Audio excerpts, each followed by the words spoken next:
Bismillahirrahmanirrahim. Sharing berikutnya terkait dengan membatalkan proses ta'aruf karena ada ketidaksamaan kriteria atau mungkin visi misinya dan lain sebagainya. Nah, wabil khusus ini ada pertanyaan terkait dengan membatalkan proses ta'aruf karena masalah finansial. Mungkin secara standar kriterianya belum memenuhi syarat begitu. Kadang kita harus dewasa atau bijaksana untuk menyikapi kondisi ini terkait dengan masalah teknis. Cuman seteknis-teknis apapun itu sangat mempengaruhi loh terkait dengan masa depan sebuah hubungan. Toh belum ada ikatan, toh belum ada nempel perasaan, toh belum ada yang libatin banyak perasaan, misalnya sampai keluarga setelah khitbah misalnya, terus ada putus atau membatalkan khitbah. Walaupun itu juga diperbolehkan, tapi levelnya itu jauh lebih sulit lagi dan lebih berat lagi untuk dilakukan pembatalan, karena proses ini sudah melalui banyak hal gitu. Salah satu diantaranya pas proses ta'aruf dilihat nih finansialnya, sepertinya kok dengan kondisi keadaan keluarga saya yang seperti ini, dengan bertemu dengan seperti ini, kok sepertinya nanti akan malah memberatkan kedua belah pihak, atau bisa jadi ada banyak mudorotnya jika ini harus dilanjutkan. Bukan karena nggak enak, sampaikan saja bila mana ini memang perlu untuk disampaikan, terkait dengan hutang, terkait dengan misalnya tanggungan-tanggungan yang lain yang harus dipenuhi dulu. Ini adalah satu hal yang kemudian harus disampaikan. Bila mana si calon mungkin secara finansial tidak memenuhi syarat untuk bisa mengentaskan masalah bersama, untuk masalah sendiri aja mungkin kesulitan, atau mungkin Allah kasih ujian yang lebih tinggi gitu ya, maka ketika digabung dengan masalah yang baru ini tentu akan jadi beban bila mana ini terlalu dipaksakan hanya gara-gara sungkan untuk nolak gitu ya. Udah susah-susah dikenalin, ditolaknya segampang itu, alasannya karena duit lagi atau karena finansial lagi. Waduh, materialistis nih, nggak bener nih. Kalau kayak gini males deh ngelalin sama kamu gitu. Nah, anggapan-anggapan seperti itu harus ditepiskan. Terlebih lagi seseorang yang punya pemahaman masalah ta'aruf dan seterusnya ini sama-sama satu visi. Baik yang kenalin maupun yang dikenalin setidaknya harus satu visi dulu, supaya elegan gitu. Kalau misalnya ada hal-hal yang mungkin ya ini bisa dipahaminya gampang gitu kan, satu visi gitu ya, satu majelis yang sama, satu daurah sama, satu kelas pranikah yang sama, jadi ngenalinnya enak. Biasanya kalau yang paling enak itu ngenalin sama pematerinya sendiri atau mungkin guru ngajinya sendiri, jadi paham kondisinya masing-masing gitu. Jangan asal dikenalin dan asal mau, sampaikan dulu gitu, biar nanti ketika ada gap seperti ini, masalah ketidaksamaan kriteria itu bisa santai disampaikannya, biar nggak uring-uringan dan jadi mendem perasaan saya, udah disampaikan, udah dikenalin nih, sungkan mau nolaknya. Boleh apa nggak boleh? Karena untuk menerima seseorang, anjuran Rasulullah ada 4. Salah satu diantara adalah masalah malnya, masalah finansialnya. Ya, tungkahul mar'a ila arba'in, balik lagi ke sana ya. 1 5 liha. Nah, ini masalah finansial. Linasabiha, terus kemudian lijamaliha, itu yang ketiga ya, ada 3 itu. Yang keempat adalah masalah agama. Bila mana agama ini ternyata bisa membuat kita klik, bisa membuat hati kita itu yakin, bisa menyelesaikan masalah-masalah yang lainnya. Saya yakin dengan keberagamaan dia, terus kemudian etos kerjanya seperti ini, insya Allah masalah mal, masalah finansial sepertinya dia bisa untuk kemudian membantu menyelesaikan masalah-masalah bersama, terutama masalah duit keluarga, tanggungan-tanggungan keluarga saya, apalagi tanggungan keluarganya dia. Lihat prosesnya portofolio bekerjanya dan lain sebagainya, itu bisa diyakinkan dalam banyak hal. Tetapi jika dirasa tidak yakin, maka sah-sah saja untuk dibatalkan, asalkan jelas. Kita juga sampaikan di awal, kita juga jelaskan dengan si broker kita, apa bahasa broker, macam sih, perantara kita. Nah, kita jelasin juga pada yang kenalin gitu ya, bahwa kita juga ada masalah seperti ini, supaya nanti juga ada kedewasaan dan kebijaksanaan jika mana ada hal-hal yang mungkin tidak sama bisa dibatalkan dan seterusnya. Ini karena nggak enak ini ya. Terus yang kedua, gimana cara menolaknya gitu kan? Dengan alasan-alasan yang lain, kan keluarga kan begini, banyak perceraian karena finansial walaupun agamanya bagus, bla bla bla bla dan segala macamnya. Memang iya sih, pengalaman di luar sana, fakta di lapangan memang demikian. Tapi sudut pandang yang berbeda, pola pendidikan yang berbeda, idealisme yang berbeda menghasilkan satu hal yang berbeda juga, walaupun sama-sama bokisnya, nggak punya duitnya. Iya, jangan berputus asa dari rahmat Allah dan jangan cepat menyimpulkan sesuatu berdasarkan banyak orang yang alami misalnya, karena Allah nggak gitu. Allah nggak bisa disimpulkan sesuai dengan kebanyakan yang terjadi di makhluk-makhluknya. Nggak demikian. Beda konsep yang seperti ini harus kita pahami lebih utuh lagi. Pertama, adanya kecenderungan kita untuk kemudian tidak ceroboh, nggak buru-buru untuk kemudian meloloskan kriteria calon kita itu dari kriteria finansial, itu adalah hal yang wajar, itu adalah yang bijaksana. Salah satu diantaranya adalah bersiap atau menakar dengan problematika keluarga atau masalah keluarga yang terjadi di sekitar kita. Ya, ini ikhtiar saja, bukan bermaksud kita merendahkan Allah jamin rezeki untuk kita, bukan, tapi kita ya belajar dari sekeliling kita, bukan bermaksud takut, tapi setidaknya dengan ini, ikhtiar ini, Allah juga sayang sama kita gitu ya. Allah kan nggak suka hambanya yang kemudian fakir terus kufur. Nah, supaya nggak terjadi fakir terus kufur, maka kita kurangi ini. Salah satu ikhtiarnya adalah memastikan bahwa calon kita nanti siap secara finansial, dan itu sah, dan itu dibenarkan oleh agama, dibenarkan sesuai dengan anjurannya Rasulullah. Namun yang perlu dipersiapkan adalah bahwa sekalipun kita ikhtiar dunia menyeleksi calon berdasarkan kesiapan finansialnya dan bla bla blanya itu, tetapi jika Allah berkehendak untuk terjadi masalah finansial, ya tetap terjadi, sekalipun mungkin di awal si calon atau kriteria yang kemudian kita ajukan ada di calon, yaitu dia punya finansial yang kuat. Tapi jika Allah takdirkan itu ada masalah tentang finansial, ya terjadi juga. Banyak contohnya, banyak kok peristiwa-peristiwa yang seperti itu. Dan ujiannya bisa jadi karena finansial, harta, terus kemudian bisa karena cinta, pasangan, dan lain tahta, dan lain sebagainya. Itu semua jika Allah takdirkan demikian juga bisa terjadi. Sama halnya ketika kita mengelola seseorang karena mungkin strata sosialnya kurang begitu memenuhi syarat untuk kita begitu. Sekalipun kita udah nimang-nimang gitu ya, udah milah-milih cari yang kemudian dia punya strata sosial tinggi di masyarakat, tetapi jika Allah berkehendak untuk menguji masalah posisi atau mungkin masalah tahta, ia akan terjadi dengan masalah itu juga. Habis juga. Kayaknya sih kita udah mempersiapkan sebaik mungkin, tapi tetap aja diuji gitu. Biasanya jatuhnya lebih sakit.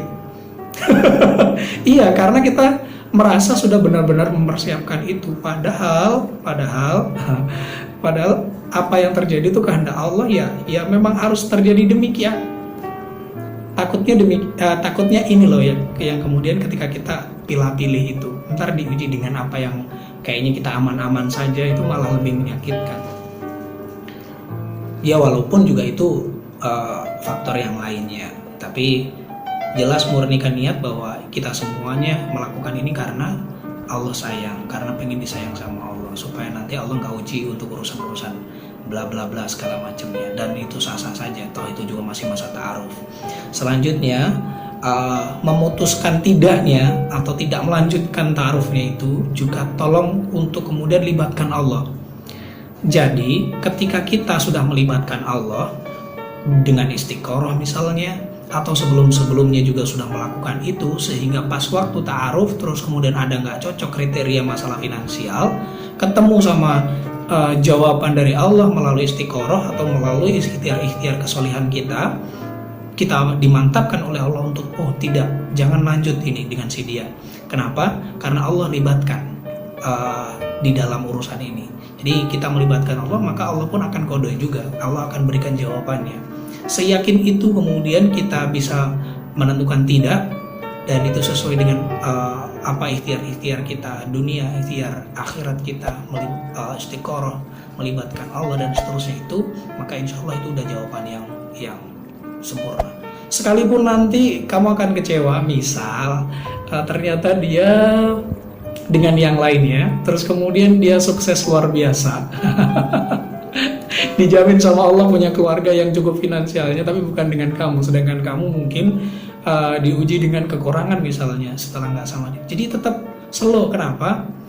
Allah nanti akan tetap bukakan hikmahnya. Allah ketika melibatkan Allah, sekalipun itu tidak sesuai dengan pengen kita, dan akhirnya ternyata malah plot twistnya itu acak adut gitu, nggak sesuai dengan yang kita bayangkan, itu tetap Allah akan berikan ketenangan, dan Allah tidak akan membuat hati kita masyghul. Allah tidak akan membuat hati kita itu kayak gonjang-ganjing gitu. Karena apa? Yang terbaik menurut Allah ya tentu baik buat kita juga. Kalau yang terbaik buat kita belum tentu itu juga baik buat Allah, belum tentu baik buat kehidupan dan akhirat kita nantinya. Jadi nggak apa-apa jika keputusan itu sudah melibatkan Allah. Biasanya seseorang itu kalau sudah menolak pinangan ta'aruf gitu ya, biasanya sudah ada kriteria yang matang, sudah ada poin-poin yang spesifik untuk si dia yang akan jadi pendamping hidupnya, dan itu diwujudkan dengan ikhtiar-ikhtiar seperti ini, menolak dan seterusnya. Tetapi peluang itu, terus kemudian pengen-pengennya itu, kriteria-kriteria yang kemudian diinginkan itu, setidaknya ya harus segera diwujudkan. Jangan nunggu, semakin banyak nolak nantinya, maka akan menimbulkan perasaan tidak nyaman ke orang. Ini sebenarnya yang dipingin kayak gimana sih, ribet banget. Masalah finansial mulu, ditolak mulu gara-gara duit kurang. Wah, ini akan jadi perspektif yang nggak bagus juga, sekalipun itu diperbolehkan ya di dalam agama. Tetapi ayo segera dijemput. Bagaimana caranya? Ya sudah, kalau kamu punya kriteria yang macam-macam seperti itu, mungkin secara finansial dia harus, maka kamu pun juga harus berkaca dengan itu. Maka ikhtiar yang kemudian kamu lakukan juga menuju atau ke arah yang sama. Setidaknya biar nggak ngejelek gitu, pengennya yang muluk-muluk tapi kitanya tidak menuju sama sekali ke sana. Itu kan sama dengan mencoreng muka kita sendiri gitu ya. Jadi segera diwujudkan apa yang kemudian diinginkan melalui ikhtiar-ikhtiar kita, ikhtiar dunia, ikhtiar akhirat kita. Nah, sedangkan pendapat tentang ketidakcocokan dalam sebuah hubungan itu memang sudah wajar terjadi ya. Kok yang ngerti agama bisa cerai gara-gara masalah finansial? Yang nggak ngerti agama dan kemudian bermasalah dengan finansialnya juga jauh lebih banyak loh ya. Jadi itu masih mending ada orang yang ngerti agama, bagus masalah agamanya, tapi dia bercerai gara-gara finansial. Itu jauh lebih baik. Kenapa demikian? Karena tentu mereka atau pasangan itu pasti ada pertimbangan-pertimbangan tentang agamanya. Sekalipun itu diuji dengan masalah dunia dan dia tidak lolos ujian itu, maka Allah tetap suka. Karena apa? Sisi ruhiyahnya, sisi keagamanya tentu juga setidaknya masuk sedikit-sedikit. Seandainya itu tanpa agama, nggak kenal agama, itu jauh lebih parah. Barangkali mungkin perceraiannya karena finansialnya itu mungkin jauh lebih drama kali ya, begitu loh ya. Jadi jangan menilai sesuatu karena wong yang ngerti agama aja begini cerai, itu lo berjilbab tapi kok gitu, itu lo ngaji tapi kok gini. Jangan lihat itunya, tapi setidaknya dengan dia berjilbab, dengan dia ngerti agama, setidaknya dia punya malu, atau mungkin ada benteng yang membuat dia tetap di jalan yang jauh lebih baik daripada dia nggak pakai jilbab, barangkali gitu. Kalau dia nggak pakai jilbab, jauh lebih tidak punya malu, nggak takut sama dosa, maka ia lebih menyeramkan jadinya.